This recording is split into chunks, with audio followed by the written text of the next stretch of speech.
Miguel Bárcena es periodista experto en medio ambiente y le agradezco que esté con nosotros esta tarde. Miguel, ¿cómo está? Muy buenas tardes.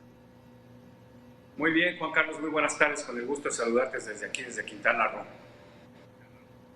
Miguel, hemos hecho un recorrido por varios estados del país. Hay estados donde llueve bastante en comparación a otras entidades. No es lo mismo lo que llueve en Veracruz a lo que llueve en Sonora o en Chihuahua o en Coahuila. No es lo mismo lo que llueve en Chiapas, en Oaxaca, a lo que llueve en Nuevo León. En fin, hay distintas formas de medir esta problemática, pero aun cuando hay sitios en el país donde llueve mucho, hay escasez, y donde llueve poco, pues obviamente también hay escasez.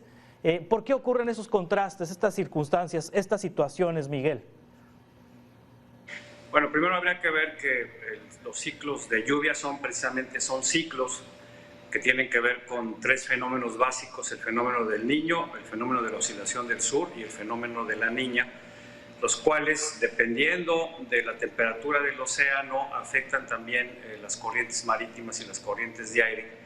Y eso hace que cuando toca Niño, las corrientes de agua son más cálidas y hay mayor lluvia en algunas zonas, y cuando toca Niña, como estamos viviendo, las corrientes son más frías, y eso genera también complicaciones en los ciclos de la lluvia. Ahora, una cosa es, esto es normal, es natural, se presenta periódicamente, pero no confundamos la sequía con la escasez. Como tú mencionabas, en algunos lugares, aunque llueve mucho, hay sequía, y en otros, aunque no llueve tanto, no la hay. ¿Por qué? Pues porque esto tiene que ver con la demanda y el uso del agua. Y desafortunadamente en México, como en muchos otros países, a medida que crece la población, aumenta la demanda y disminuye la disponibilidad, y cuando no se invierte en infraestructura para poder tener el agua suficiente, pues empezamos a ver lo que está sucediendo en el norte del país. Otro problema es las características de la República Mexicana. Prácticamente ya más del 60% es un territorio árido o semiárido, del centro hacia el norte. Y otro problema básico también es el mal uso del agua para fines agrícolas. Prácticamente el 70% del agua que tenemos disponible se utiliza para estos fines, y pues es una producción agrícola que sigue siendo deficiente, que sigue adoleciendo de infraestructura moderna y tecnológica para utilizar de una manera más eficiente el agua. Entonces, cuando se combina, por un lado, este ciclo de la Niña con una menor disponibilidad de lluvia, que ya venimos presentando desde el año pasado, y se suma a la poca disponibilidad de agua por la falta de infraestructura y al aumento en la demanda del agua, pues entonces tenemos al mismo tiempo, por un lado, la sequía, y por otro lado, la escasez, y básicamente eso es lo que está afectando a varias ciudades del país, Juan Carlos.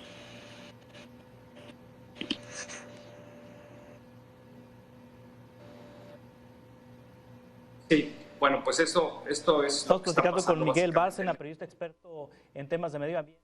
No es algo nuevo, insistimos, estos ciclos se presentan desde hace cientos o miles de años. Incluso las culturas antiguas en nuestro país padecieron estos fenómenos y sufrieron sequías. ¿Cuál era la diferencia? Bueno, pues la diferencia es que en ese entonces no había infraestructura hidráulica, pero tampoco había tanta población, ni había tampoco tantos usos que demandan agua, entre ellos la generación de energía eléctrica, obviamente.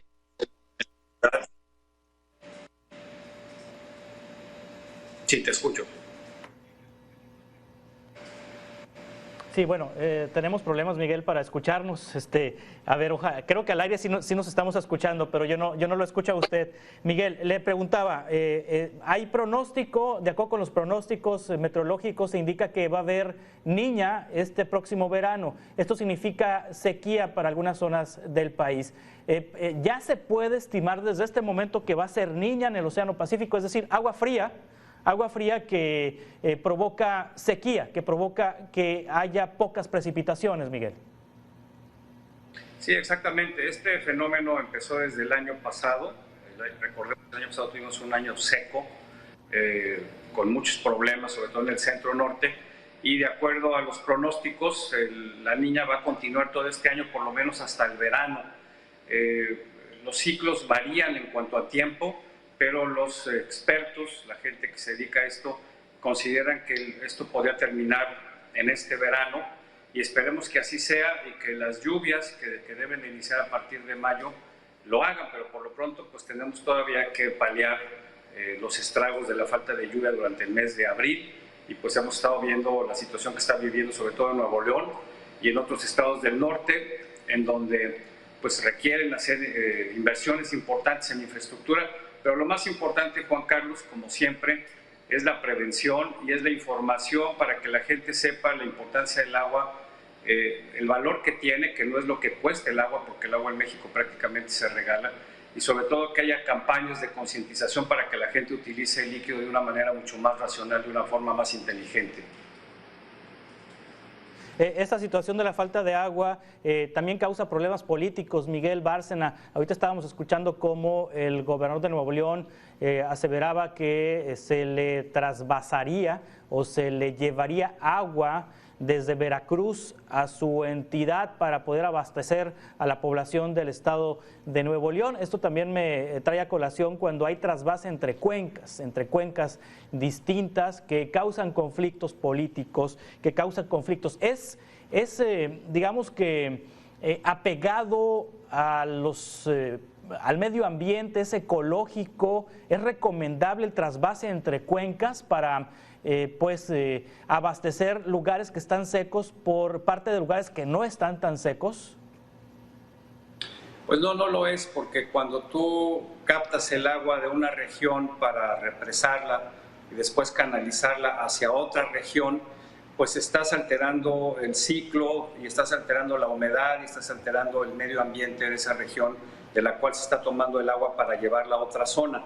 Y eso genera graves afectaciones ambientales, pero también, como tú mencionas, genera problemas políticos, porque pues obviamente un estado en donde tiene agua no está de acuerdo en que esa misma agua se lleve a otras entidades. Hay que recordar las diferencias que ha habido recientemente entre los gobiernos de San Luis Potosí o Nuevo León, o las demandas de las comunidades indígenas del Estado de México, que no están de acuerdo en que se siga tomando el agua para abastecer las presas de Cutzamala, que después envían el suministro hacia la Ciudad de México y algunos municipios mexiquenses, porque esto deja sin agua a estas comunidades originarias y afecta el ecosistema, afecta la humedad, afecta el ciclo de agua. Entonces no son soluciones sustentables, ayudan en algún momento a paliar la crisis, pero mientras no seamos conscientes del uso racional del agua y mientras no cambiemos la política del agua y sobre todo no cambiemos una política económica de producción, porque hay que recordar que en el norte del país se encuentra el 33% de la disponibilidad de agua, pero del centro hacia el norte vive más del 70% de la población y es donde se encuentra la mayor cantidad de industria y se genera el mayor porcentaje del PIB. Mientras que en contraste en el sureste del país hay mucha agua, hay poca población, hay poca producción industrial y bueno, pues entonces hay allí un desbalance que tendría que invertirse y sin embargo no vemos que haya políticas públicas para cambiar este patrón y para cambiar este modelo del agua. Y mientras no lo cambiemos, esta situación que estamos viviendo hoy la vamos a seguir viviendo pues con mucha frecuencia, pero cada vez con mayor intensidad, porque el avance del desierto en el centro y en el norte sigue avanzando muy rápido y sigue cambiando las condiciones de humedad y sigue alterando los ciclos de la lluvia. Sí, hay una fuente de abasto inagotable que es el océano, o por lo menos así se dice de manera coloquial. En los estados que tienen costas es viable, por ejemplo, la construcción de plantas desalinizadoras para abastecer el consumo humano. Así es, esa es una solución, pero es cara y lo que falta en este país son recursos. Se tiene que cambiar el modelo agrícola porque, como decía, consume demasiada agua, prácticamente el 70% del agua que tenemos disponible para consumo se utiliza para la agricultura. Esto tiene que cambiar, se tiene que transitar a sistemas de riego por goteo, se tiene que invertir para que buena parte del agua que ya consumimos se pueda reciclar. Necesitamos plantas tratadoras de agua con urgencia en muchos estados del país. Y también necesitamos que los sistemas de agua potable y alcantarillado cobren lo que tienen que cobrar y lo hagan en tiempo y forma para que tengan los recursos suficientes para invertir en infraestructura y evitar una cantidad importante de fugas de agua, o sea, agua potable que se pierde todos los días en los municipios y en las grandes ciudades. Tan solo en la Ciudad de México se habla de cerca de un 40% del agua que se pierde por fugas. Entonces no es justo que encontrar agua, potabilizarla, enviarla a las ciudades, que es muy caro, buena parte de esta agua se desperdicie en las fugas o se desperdicie por el mal uso que le dan los ciudadanos, Juan Carlos. Sí, Miguel Bárcena, periodista experto en medio ambiente, le agradezco mucho que haya aceptado esta conversación. Estamos en contacto, si le parece, para futuros encuentros en este espacio. Gracias, Miguel. Gracias a ustedes, un saludo desde Quintana Roo, que estén muy bien, un gusto como siempre.